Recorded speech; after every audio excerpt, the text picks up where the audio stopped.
Before we begin, make sure to subscribe.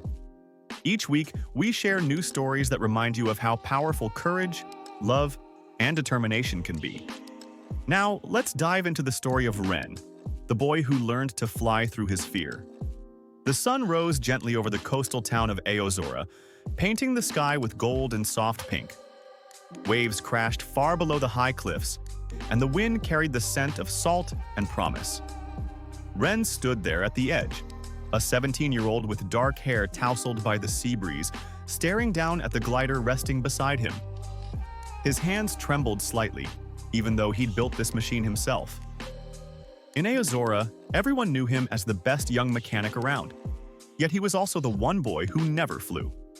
Every year, the Aozora Sky Festival filled the skies with colorful gliders, but Ren always watched from the ground. His father had been a legend in this festival, until the day he fell from the sky and never returned. Since then, Ren had promised himself he would never take that risk. But deep down, a quiet voice whispered that he was meant to finish what his father started. In his small workshop by the sea, Ren worked in silence, surrounded by half-built wings and the smell of oil and wood.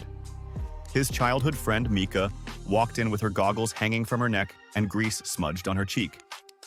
She was an engineer at heart, always rebuilding and improving, and she had believed in Ren long after he stopped believing in himself. She looked at him and said softly, "You fix everyone else's gliders, Ren. When will you fix your own fear?"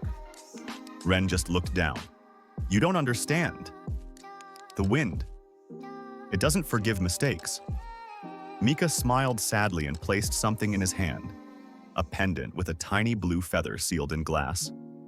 "Your father used to wear this," she said. "He told me the sky only welcomes those who dare to meet it halfway." That night, Ren sat by the ocean, turning the pendant over in his hand.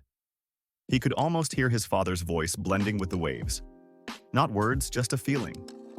He realized he wasn't afraid of the fall. He was afraid of living in the shadow of it. The next morning, dark clouds loomed over Aozora. Organizers debated canceling the festival, but Ren surprised everyone by signing up. When his name was called, the crowd gasped. Mika ran to him, eyes wide. "You're really going to fly?" Ren smiled faintly. "I'm done watching." He stepped onto the launch platform as thunder rumbled in the distance. The wind roared, tugging at his wings. For a heartbeat, he felt every fear he'd ever buried. And then, he ran. His feet left the ground, and the world fell silent. He was flying. Rain lashed against his face. Lightning flashed across the horizon, but his mind was calm. The glider trembled violently, and for a moment Ren saw a faint outline. His father's old glider soaring beside him in the storm. It was just light and memory, but it steadied him. He whispered, "I hear you, Dad." And then he let go of control and trusted the wind. He sliced through the storm, silver wings flashing against the dark sky. The crowd below stared in awe as the rain broke apart and sunlight spilled through. Ren climbed higher and higher, then turned gracefully toward the cliffs. The storm had not stopped him. It had carried him.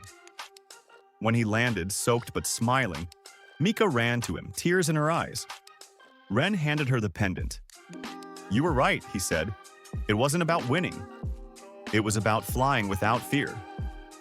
The crowd erupted in cheers as the wind lifted the festival flags once more, and Ren finally looked at the sky, not as an enemy, but as a friend. Thank you for watching Wings Over the Storm.